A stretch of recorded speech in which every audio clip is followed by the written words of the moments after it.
Who on this list didn't make it to see today? Picture a ghost town choking on greed, where a mysterious stranger rides in out of nowhere and the whole camp holds its breath. That's Pale Rider. It's dust, fear, and one man in a collar who might not even be a man at all.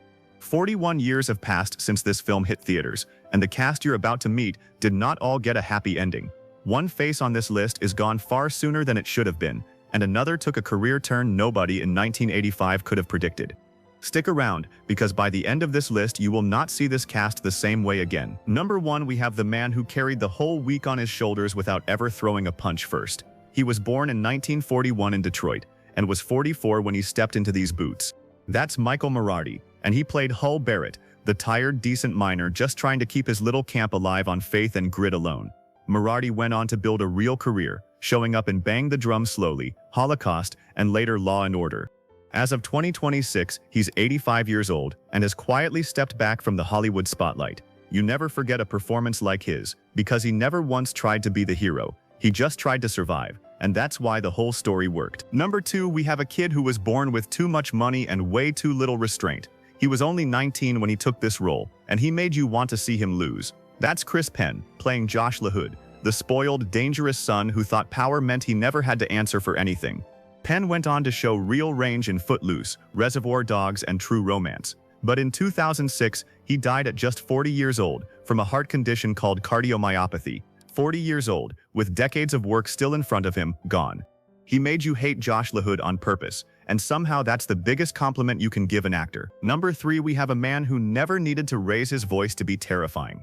He was 56 when he played the coldest character in this whole film.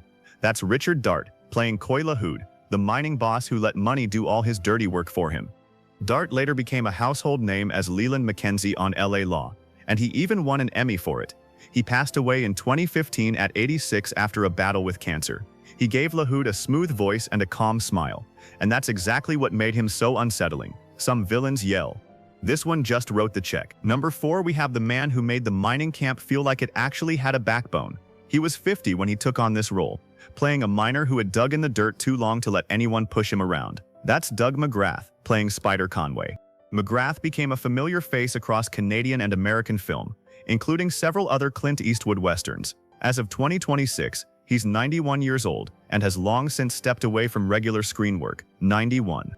Think about that for a second, because most of this cast didn't get that far. Number 5 is where this list gets heavy, so brace yourself. She was 39 when she gave this film its emotional center, playing a woman guarding whatever hope she had left. That's Carrie Snodgress, playing Sarah Wheeler. Snodgrass had already earned an Academy Award nomination for Diary of a Mad Housewife, proving she could carry raw, complicated women better than almost anyone working at the time.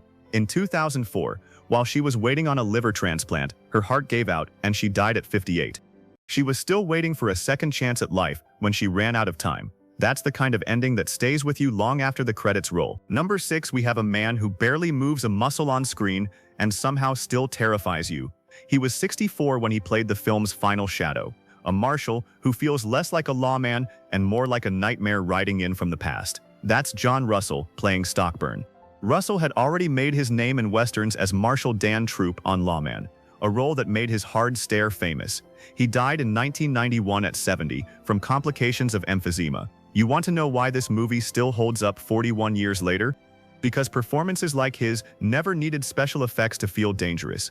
If you're enjoying this one, go ahead and hit subscribe now, because we drop new stories like this every 2 days, and you don't want to miss the ones still coming. Number 7, we have a man built like he never asked a question twice. He was 41 when he brought hard mining camp muscle to this film. That's Charles Hallahan, playing McGill. Hallahan later became familiar to TV audiences as Captain Charlie Devaney on Hunter, and film fans still remember him from The Thing and Dante's Peak. He died in 1997 at just 54 after an apparent heart attack. He wasn't the biggest threat in the story, but he made you feel the walls closing in on that camp, and that's exactly the job he was hired to do. Number 8, and you already know this one. He was 55 when he rode into this film almost like a warning instead of a man. That's Clint Eastwood, playing the preacher himself. Eastwood went on to become one of the defining actor-directors in film history, winning Academy Awards for Unforgiven and $1 Million Baby. As of 2026, he's 96 years old, living mostly outside the spotlight with no official word on retirement. Think about that. The man who played a ghost from the past in 1985 is still with us today, and honestly, that feels like its own kind of quiet miracle. Number 9, we have the woman who made a mining camp full of fear feel just a little bit warmer. She was 68 when she brought sharp-tongued, no-nonsense energy to this film. That's Fran Ryan, playing Ma Blankenship. Ryan built a long career across Green Acres, Gunsmoke, and Stripes, always bringing big comic timing wherever she went. She died in 2000 at 83 from natural causes. You needed someone like her in a story this cold, because without her, the whole camp might have felt like it forgot how to laugh. Number 10, we have a quiet, weathered man who never let hope completely die, even when it kept getting smaller. He was 64 when he played this role. That's Richard Hamilton, playing Jed Blankenship. Hamilton kept working for decades, later appearing in Men in Black and Death to Smoochie. He died in 2004 at 83, though the cause was never widely reported. He wasn't built to be a hero, and that's exactly why he felt so real. Sometimes the most human character in the whole film is the one nobody's talking about. Number 11, we have a young actor who would go on to play one of the most beloved characters of the 80s, and it wasn't in this movie. He was only 26 here, playing a nervous young man learning what courage actually costs. That's Jeffrey Weissman, playing Teddy Conway. You have definitely seen his face since, because Weissman went on to play George McFly in Back to the Future Part 2 and Part 3. As of 2026, he's 67 and still connected to acting and creative work. So next time you watch this film, remember, you're watching George McFly's dad get scared off by a mining boss years before he ever met Marty. Number 12, we have a man whose whole career has been built on quiet, watchful faces you never quite forget. He was 36 here, playing a miner too suspicious to trust any stranger riding into camp. That's Randy Oglesby, playing Elam. Oglesby kept working steadily for decades, including a memorable run in Star Trek Enterprise. In 2026, he turned 78, still tied to acting history through years of solid character work. He didn't need a big speech to matter. Sometimes a tired face says everything a script can't. Number 13, we have a man who gave this film another honest, working-class face buried in the dust. He was 41 when he took the role. That's Herman Papp, playing Ulrich Lindquist. Pape later showed up in The Rocketeer and Robin Hood Men in Tights. As of 2026, he's 82 and has mostly stayed away from the Hollywood spotlight. It's easy to skip past a role like this, but without men like him, the whole camp would have felt like an empty set instead of a real place people were fighting to survive. Number 14, we have a man who has lived just as many lives off-screen as on it. He was 31 when he played a deputy meant to scare people into silence. That's Say Griffin, playing Deputy Folk. Griffin kept working as an actor, but he also became a poet, performance artist, and publisher inside the Los Angeles art scene. As of 2026, he's 72 and still known for both his screen work and his underground literary career. You don't see many actors from a film like this end up living a double life in the arts world, and that alone makes him one of the most unexpected names on this entire list. Number 15, we have one of the most unsettling faces to ever walk into a Western, and it's not close. He was 39 when he played a deputy who barely needed to speak to make a room go cold. That's Billy Drago, playing Deputy Mather. Drago went on to become one of Hollywood's most memorable screen villains, especially as Frank Nitti in The Untouchables. He died in 2019 at 73 after complications from a stroke. He didn't just play a bad guy here. He built an entire career out of making audiences uncomfortable, and that's a rare gift. We're almost halfway through the years this cast has lived since this film came out, and if you're keeping count, some of them are gone, and some of them are still out there working today.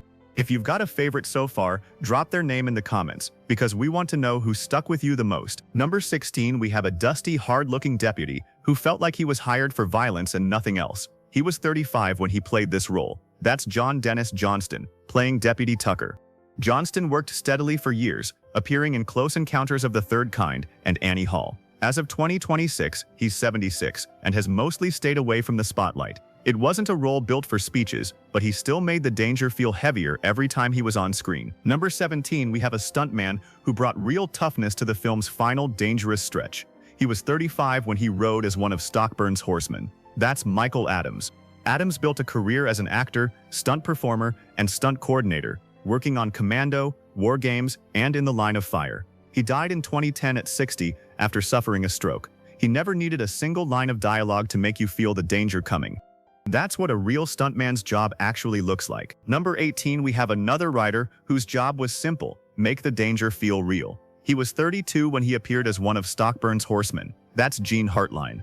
Hartline spent his career in stunts and action work, with credits on Silverado, The Terminator, and Fast and Furious, where he even won a Taurus World Stunt Award. He died in 2017 at 60, with the cause never widely reported. His job wasn't to deliver lines. It was to make a dusty street feel like death was already waiting there. Number 19, we have a weathered, steady rider who looked like he'd survived plenty of bad orders in his life. He was 51 when he joined the posse as one of the horsemen. That's Jerry Gatlin. Gatlin worked as a stuntman, assistant director, and stunt coordinator on films like Silverado and Sudden Impact. He died in 2021 at 87 in Sheridan, Wyoming, with the cause not widely reported. He didn't need a close-up to matter. His presence alone made you feel like violence was riding in quietly instead of rushing. Number 20, we have one of Clint Eastwood's most trusted collaborators, and you felt his work even if you never noticed his name. He was 56 when he played the stage driver. That's Buddy Van Horn. Van Horn worked as Eastwood's stunt double, stunt coordinator, and eventually director on films like Any Which Way You Can and The Deadpool. He died in 2021 at 92 in Los Angeles, with the cause not widely reported. His role on screen was small, but behind the camera, he shaped the physical world of this entire film from the ground up. And finally, number 21. We have the youngest face on this whole list, and her story might be the most hopeful one here. She was only 13 when she played a girl caught between fear and fascination with the mysterious stranger in town. That's Sydney Penny, playing Megan Wheeler. Penny kept acting for years afterward, starring in Santa Barbara and All My Children. As of 2026, she's 55 years old and still connected to acting and creative work today. Out of this entire cast, she's the one who was just a kid when the cameras rolled, and 41 years later, she's still standing. So here's the part that should stop you cold.